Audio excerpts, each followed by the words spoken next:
Okay, let's start with first chapter real number.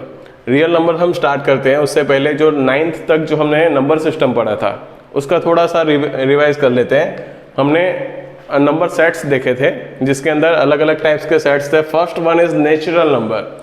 Natural number क्या होता है कि जिसके अंदर सारे इंटीजर, पॉजिटिव इंटीजर रहते हैं, मतलब कि ये 1 से स्टार्ट होगा, 1 2 3 4 एंड सो ऑन, ये सारे जो है नेचुरल नंबर में आएंगे।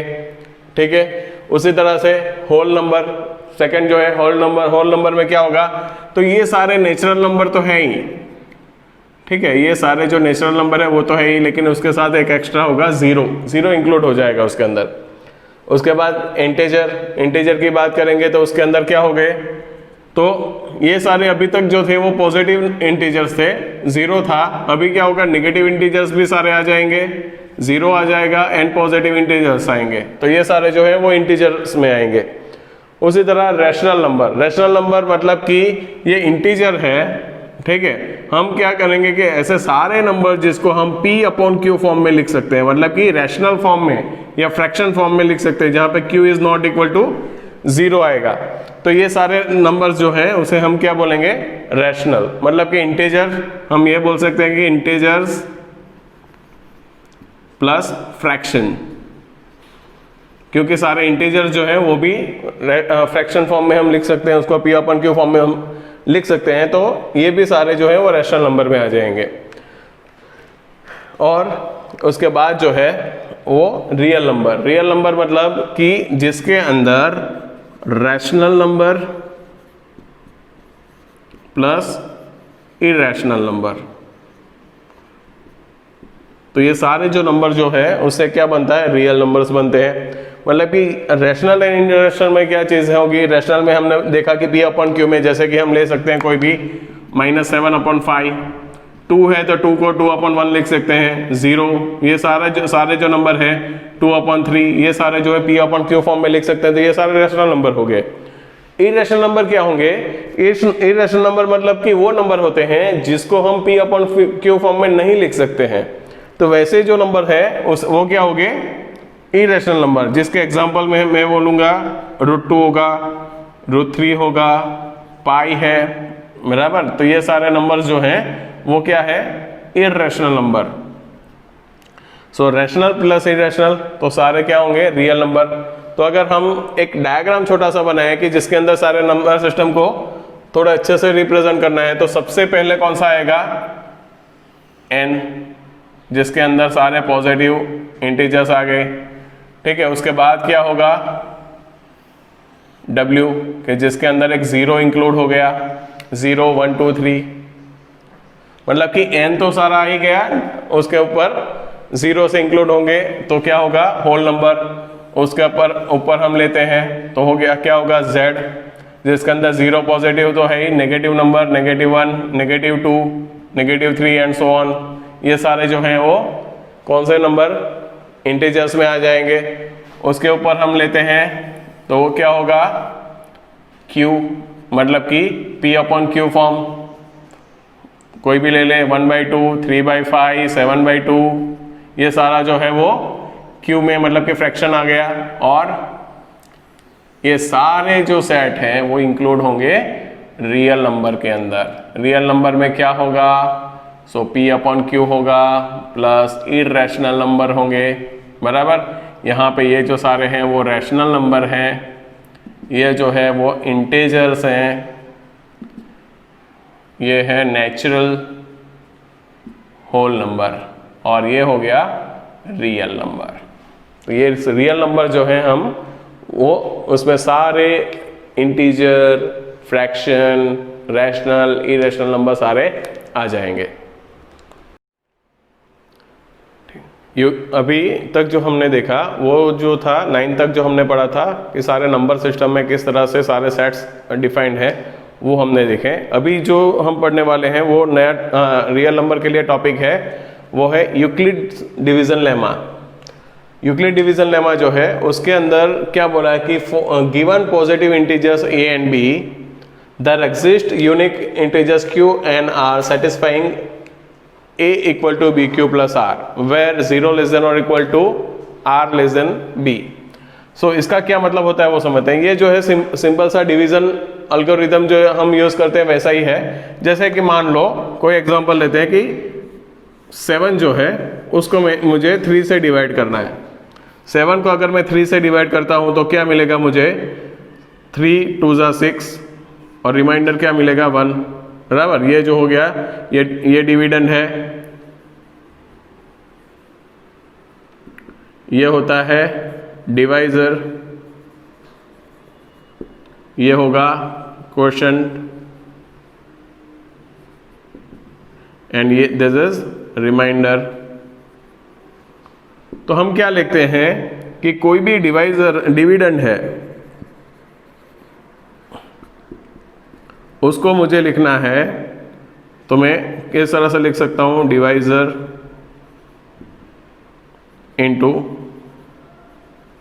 Quotient plus remainder. ठीक है, तो इस तरह से हम dividend equal to divisor into quotient plus remainder लिखते हैं।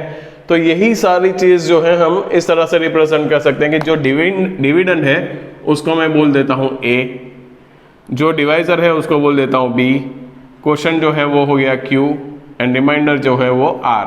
सो कोई भी दो नंबर है, बराबर। यहाँ पे मैंने जो दो नंबर इनिशियली लिए थे वो 7 और 3, तो 7 और 3 में बड़ा नंबर कौन सा है, 7, तो वो हो जाएगा डिविडेंड, और जो छोटा नंबर है वो हो जाएगा डिवाइजर। सो कोई भी नंबर हो तो उसको हम इस तरह से रिप्रेजेंट कर सकते हैं कि a equal to B Q plus R, ये फॉर्म में हम लिख सकते हैं। Dividend equal to divisor into quotient plus remainder, इस तरह से हम लिख सकते हैं। ये यूक्लिड डिवीजन लेमा है कि जो कोई भी नंबर, कोई भी दो नंबर दिए हैं तो उसको हम a equal to B Q plus R form में लिख सकते हैं। अभी हम समझते हैं कि इस कंडीशन क्या बताना चाहता है। जैसे कि हमने यही क्वेश्चन लिया है, 3 जो है वो अपना डिवाइजर है। पहले से हम स्टार्ट करते हैं। अगर मैं 1 को 3 से डिवाइड करूंगा तो क्या रिमाइंडर क्या आएगा, 1। 2 को अगर मैं 3 से डिवाइड करूंगा तो रिमाइंडर क्या आएगा, वो भी रिमाइंडर 2 आएगा। अगर मैं 3 को डिवाइड करता हूं तो रिमाइंडर क्या आएगा, 0। ठीक है, उसके बाद 4 को अगर मैं डिवाइड करता हूं, 3 1 ज़ा 3, रिमाइंडर क्या आएगा 1। 5 को डिवाइड करता हूं सो 3 1 ज़ा 3, रिमाइंडर 2। अगर 6 को डिवाइड करता हूं तो रिमाइंडर क्या आएगा, 3 2 ज़ा 6, रिमाइंडर आएगा 0। सो अगर रिमाइंडर की बात करो तो देखो 0 1 2 0 1 2 वही रिपीट हो रहे हैं, वही रिमाइंडर रिपीट हो रहे हैं। अभी अपना डिवाइजर कितना है, 3, मतलब कि अगर डिवाइजर 3 है तो रिमाइंडर कौन सा रहेगा, ये डिवाइजर हो गया। अभी मैं रिमाइंडर कौन सा रहेगा, 0 1 एंड 2। अगर डिवाइजर 4 है तो रिमाइंडर आएगा 0 1 2 3। उसी तरह रिमाइंडर अगर 5 है तो डिवाइजर आएगा 0 1 2 3 4।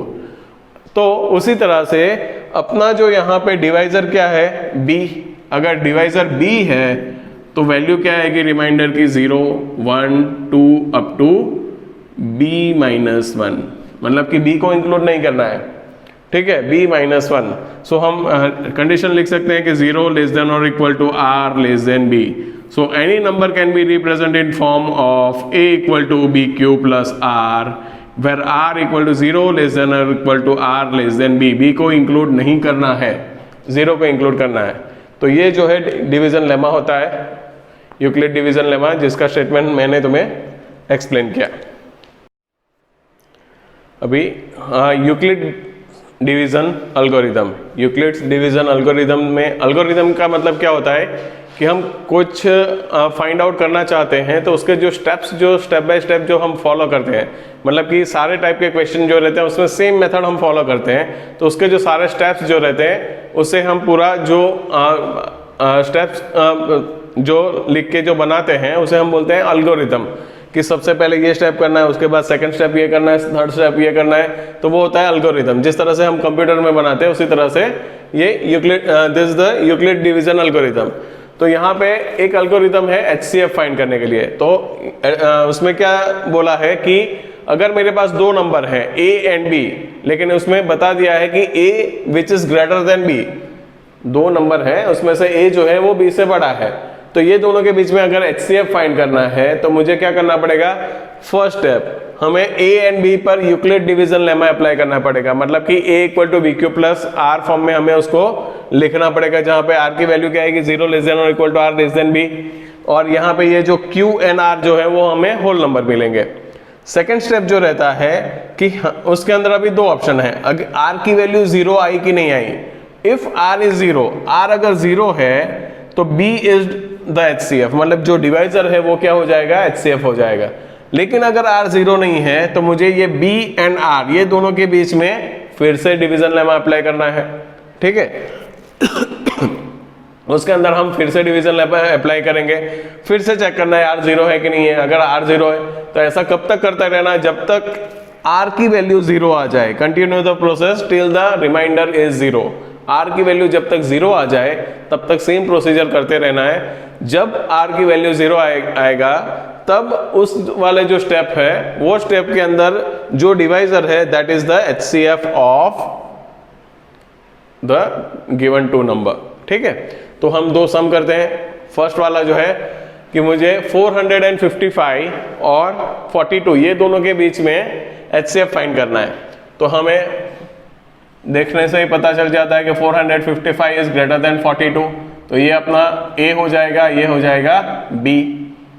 सो 455 इक्वल टू 42 इंटू, अभी देखो थोड़ा सा रफ कैलकुलेशन करते हैं। तो यहाँ पे 42 इंटू 10 में करूँगा तो आंसर क्या आएगा, 42 इंटू 10 420, एंड अगर मैं 42 इंटू 11 करता हूँ तो आंसर क्या आएगा 462 which is greater than 455। So 42 into 10 मतलब 420। अभी 420 को मैं 55 में से माइनस करता हूँ, ठीक है। तो रिमाइंडर क्या बचेगा 35। रिमाइंडर क्या आएगा 35। तो R 0 आया, R 0 नहीं आया तो फिर से ये दोनों के बीच में हम डिवीजन लेमा अप्लाई करते हैं। क्या आएगा 42 इक्वल टू 35 इंटू 1, क्योंकि 35 इंटू 2 70 हो जाएगा।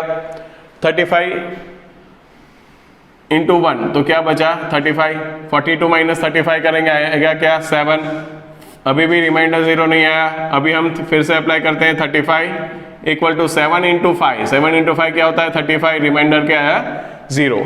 तो जो स्टेप में रिमाइंडर 0 आता है उसका जो डिवाइजर होता है therefore HCF of 455 and 42 is 7। तो ये दोनों का रिमाइंडर HCF क्या होगा 7, ठीक है। वैसा एक दूसरा क्वेश्चन लेते हैं। यहाँ पे 4052 4052 एंड 12576 ये दोनों के बीच में हमें क्या फाइंड करना है, HCF फाइंड करना है। तो यहाँ पे 12576 विच इज ग्रेटर देन 4052, सो ये A हो जाएगा, ये क्या हो जाएगा B हो जाएगा। तो हम लिख सकते हैं 12576 इक्वल टू 4052। यहाँ पे कैलकुलेशन करेंगे 4 3 12, ये 3 से मल्टीप्लाई कर सकते हैं, 4 4 16 हो जाएगा। तो पहले चेक कर लेते हैं 4052, यहाँ पे चेक करता हूँ 4052 इंटू 3 करते हैं, क्या आएगा 615 हाँ 12156, ठीक है।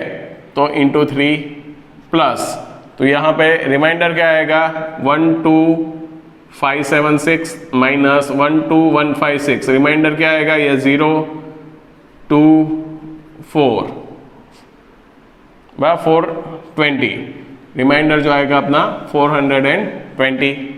फिर से अभी रिमाइंडर 0 नहीं आया तो क्या हुआ 4052, फिर से डिवीजन लेमा अप्लाई करते हैं 420 इंटू, अभी इंटू 10 करते हैं तो 4000 बढ़ जाएगा, तो 9 करेंगे into 420 into 9 0 18 37 3780, so into 9 plus ये क्या हुआ 3780। तो अपने पास क्या है 4052 माइनस 3780, ये आएगा 2 15, ये 7 2, सो आंसर आएगा 272। रिमाइंडर 0 नहीं आया, फिर से अप्लाई करते हैं डिवीजन लेमा 420 इक्वल टू क्या होगा यहाँ पे 272 इंटू इसका डबल करेंगे तो इससे बढ़ जाएगा, तो इंटू 1 ही करना पड़ेगा। तो 272 इसमें से माइनस करते हैं, 8 4 148। अभी फिर से 272 इक्वल टू क्या आएगा, 148 इंटू 1, क्योंकि यहाँ पे भी डबल करेंगे तो इससे बढ़ जाएगा, तो इसको माइनस करेंगे। 12 माइनस 8 4 6 माइनस 4 क्या, 124। सो 148 इक्वल टू 124 इंटू 1 प्लस ये माइनस करेंगे, आंसर आएगा 24। 124 इक्वल टू 24 इंटू 5, 24 इंटू 5 होता है 120, माइनस करेंगे आएगा क्या, 4।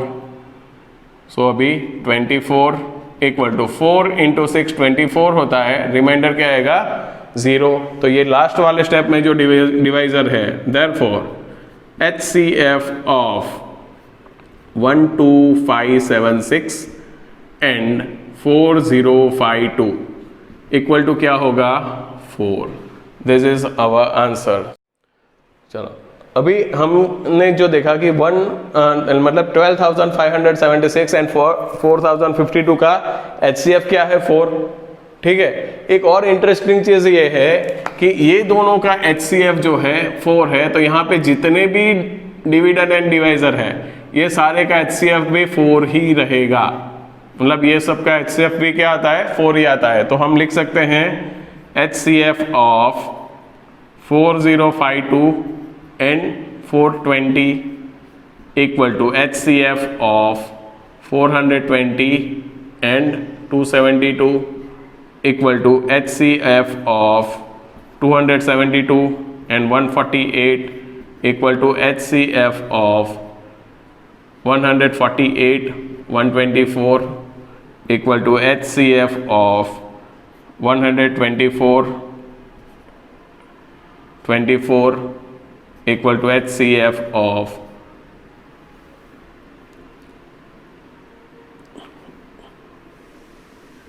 124 एंड HCF ऑफ 24 एंड 4। ये सब का HCF क्या आएगा, 4 रहेगा। मतलब ऐसा जरूरी नहीं कि ये जो पूछा है उसी का HCF है, इसमें सारे जो स्टेप्स आते हैं वो सारे स्टेप में जो A एंड B जो रहते हैं उसका HCF भी सेम ही रहेगा, एंड दैट इज 4। जो A एंड B का जो नंबर का जो HCF आया वही आएगा।